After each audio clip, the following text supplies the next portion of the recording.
Salut à tous, bienvenue sur ma chaîne, moi c'est Tessa. Aujourd'hui on va parler d'une affaire qui se passe en 1911 dans la commune du Landreau en Loire-Atlantique. Donc vérifiez que vos portes sont bien fermées, vérifiez que vous êtes seul chez vous et installez-vous, vous regardez Rétrocrime.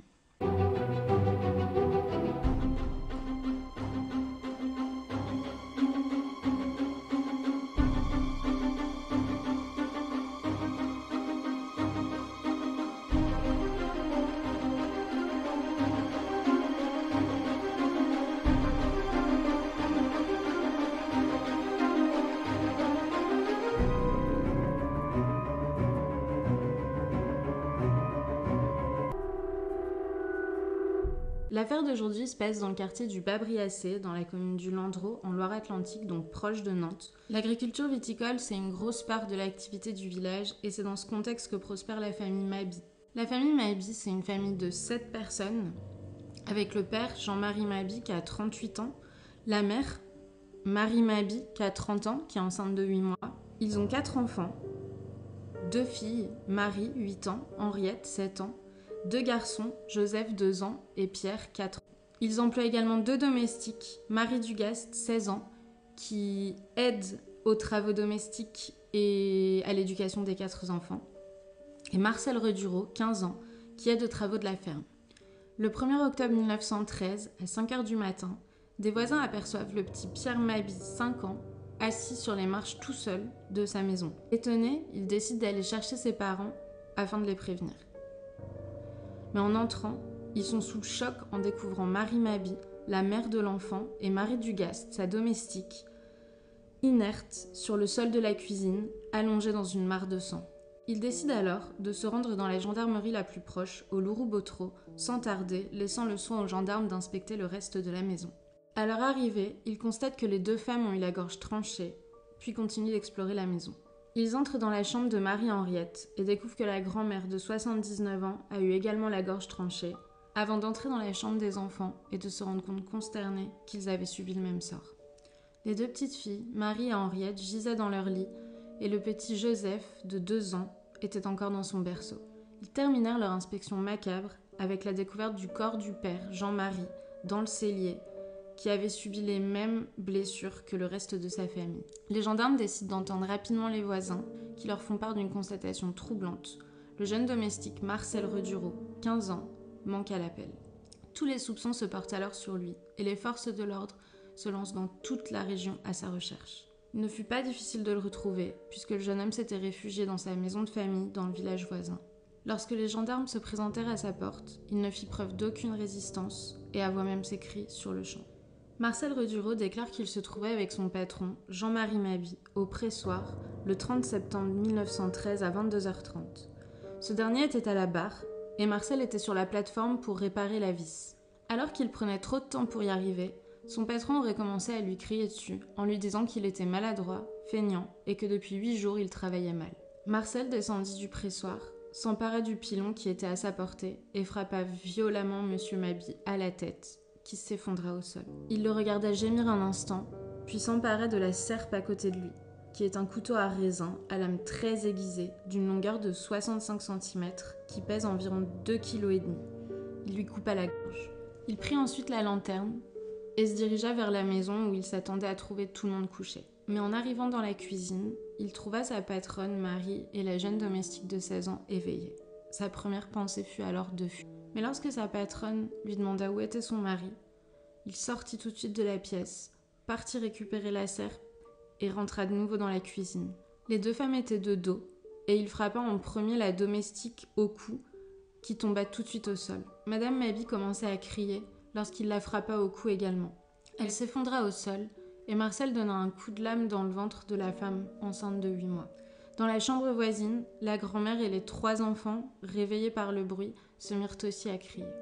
Le jeune domestique attrapa sa lanterne, entra dans la chambre de la vieille dame et la frappa au cou, sans qu'elle ait eu le temps de dire un mot. Il passa ensuite dans l'autre chambre et porta un coup fatal au cou de la fillette, ce qui réveilla sa sœur, qui subit le même sort. Le vacarme réveilla également le petit Joseph dans son berceau, qui commençait à crier, avant de se voir porter le même coup à la gorge que le reste de sa famille. Le manche de la serpe se cassa à ce moment-là, et Marcel décida de ramener les morceaux dans le cellier. Seul le petit Pierre, 4 ans, endormi dans la cuisine, échappa à la boucherie. Marcel explique qu'il a cédé à une violente colère en tuant son patron, puis qu'il perdit la tête complètement lorsque sa patronne lui demanda où était son mari. Il décida de manière impulsive d'éliminer tous les témoins de son acte. Il déclara « J'avais peur que la patronne vienne voir son mari dans le cellier. J'ai frappé la domestique parce qu'elle était avec la patronne. J'ai frappé les autres parce qu'ils criaient. » Il ajouta « Je n'ai pas touché au petit Pierre parce qu'il n'a rien dit et qu'il dormait. » Au sujet de la violence des coups portés, il dira n'avoir aucune explication et ne pas savoir pourquoi il avait ouvert le ventre de Marie Maby sur le point d'accoucher. Il assurera ne pas avoir agi par sadisme ou avec des intentions obscènes, mais plutôt sous le coup de la colère. Après avoir commis les crimes et s'être débarrassé du couteau, Marcel est remonté dans sa chambre, s'est assis et a repris peu à peu son sang-froid. Il comprit alors la gravité des actes qu'il venait de commettre, éprouva des remords et décida de tenter de mettre fin à ses jours. Après 1 heure passée dans cette chambre, il marcha vers un étang situé à 50 mètres de la maison pour s'y noyer. Il entra dans l'eau et après avoir fait quelques pas, il changea d'avis, rebroussa chemin et décida de retourner dans la chambre qu'il occupait chez ses patrons. Il y resta jusqu'au petit jour, puis se rendit chez ses parents, où les gendarmes le trouveraient quelques heures plus tard. En vue de son procès, Marcel Redureau est entendu par des médecins psychiatres chargés de construire une expertise. Ils étudièrent les possibles antécédents du garçon et recueillirent plusieurs témoignages de son entourage. Mais alors, qui était Marcel Redureau ? Marcel Redureau est né dans une famille décrite comme irréprochable, inculquant de bons principes et donnant un bon exemple. Dans cette famille, il n'y a aucun antécédent de violence ou d'alcoolisme. Il est le 5e d'une fratrie de 11 enfants, dont 7 garçons et 4 filles. Il est intelligent, il a reçu le certificat d'études primaires, un diplôme qui atteste des connaissances en lecture, écriture, calcul, histoire géo et sciences. Personne n'a jamais eu à se plaindre de lui, que ce soit à l'école, dans son village ou avec ses amis. Il ne s'est jamais non plus montré cruel envers les animaux. Ses parents admettent qu'il était un peu nerveux, vif et espiègle, mais sans méchanceté. Son instituteur dira de lui qu'il était bon élève, qu'il avait bon caractère et qu'il était rarement puni. Son oncle, qui l'a accueilli de ses 11 ans à ses 14 ans, dit de lui qu'il parlait peu et qu'il était sournois. Le voisin de son oncle précisa qu'il ne répondait pas lorsqu'on lui adressait la parole. Un autre témoin, qu'on va appeler Monsieur B, qui était son précédent employeur, dira qu'il était aussi sournois, mais qu'il était bon travailleur, et sa femme, Madame B, dira qu'elle ne l'avait jamais trouvé violent. En revanche, un dernier témoin, qu'on appellera Monsieur C, déclarait avoir eu une conversation plutôt troublante avec Marcel. Il raconte qu'en juillet, soit 2 mois avant les faits, il aurait félicité le jeune domestique pour son emploi chez les Maby, qui était considéré comme du bon monde. Mais Marcel lui aurait répondu d'un ton dur « Moi, je ne les aime pas. Ils seraient bons à tuer. Si c'était moi, je les tuerais tous. » On peut douter de cette déclaration dans la mesure où Marcel a toujours nié avoir dit ces mots-là, et sa famille semblait plutôt surprise parce qu'ils avaient passé le week-end d'avant avec lui, et même les mois précédents, ils ne l'avaient jamais entendu se plaindre de ses employeurs. Redureau avait 15 ans et 4 mois lorsqu'il a commis les crimes du Landreau. Il mesurait 1,58 m et avait une apparence tout à fait normale, malgré ce que l'on disait de lui dans les journaux et les complaintes de l'époque, le décrivant à tort avec des oreilles géantes. Il n'avait pas non plus de maladie mentale, et après s'être questionné sur un possible lien entre les vapeurs de vin et le crime, les médecins ont attribué les gestes terribles du jeune homme à une impulsivité et au mépris des conséquences, selon eux, typiques de l'adolescence. Ils envisagèrent la piste d'un délire transitoire, donc passager, mais Marcel n'avait aucune absence, aucune amnésie des faits, qui est en général caractéristique de ce type de pathologie. Au début de l'année 1914 se tient le procès de Marcel Redureau par la cour d'assises du tribunal de Nantes.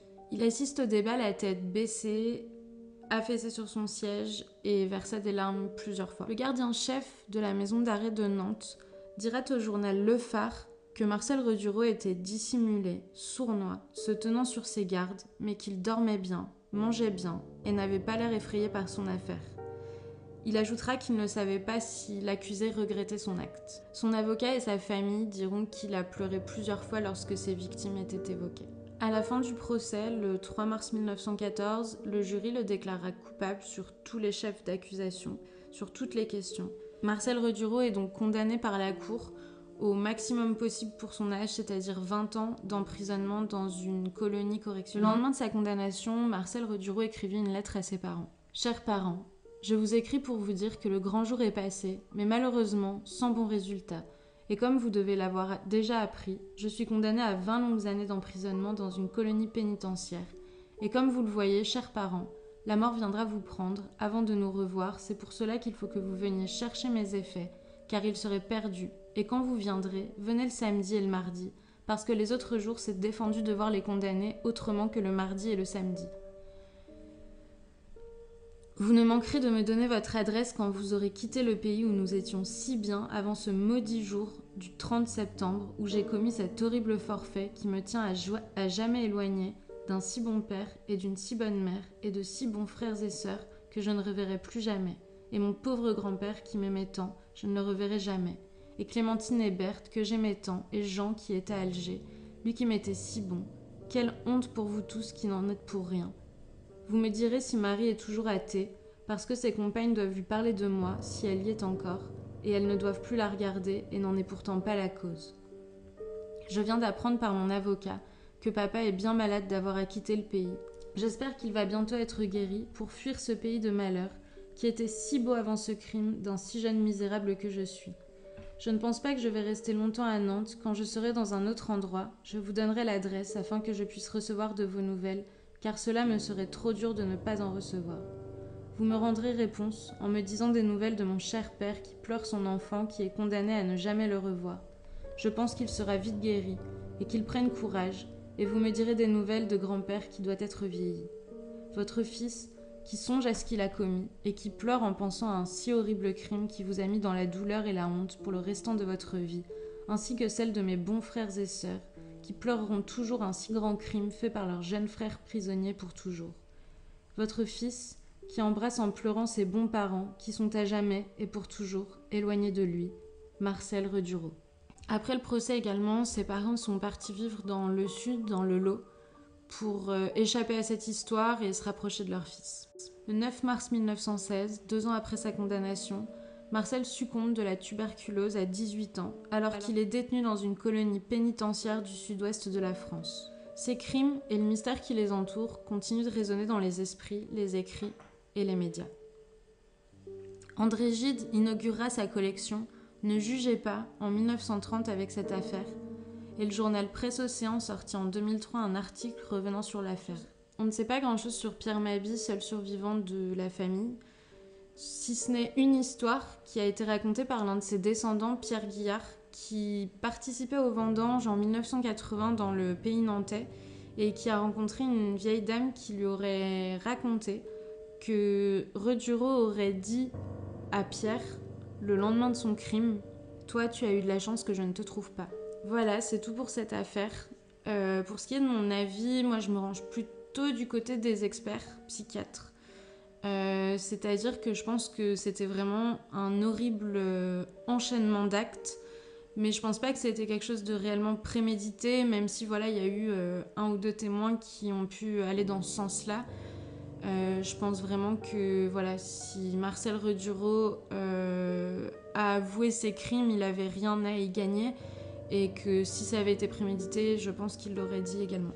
Je suis aussi un peu choquée par le fait qu'il y a un mineur qui a été affiché dans les journaux de l'époque. C'est vrai qu'aujourd'hui, on protège les enfants en fait, de la médiatisation d'une affaire, même s'ils en sont les victimes. En fait, on va essayer de protéger leur identité pour leur permettre de construire leur vie aussi après.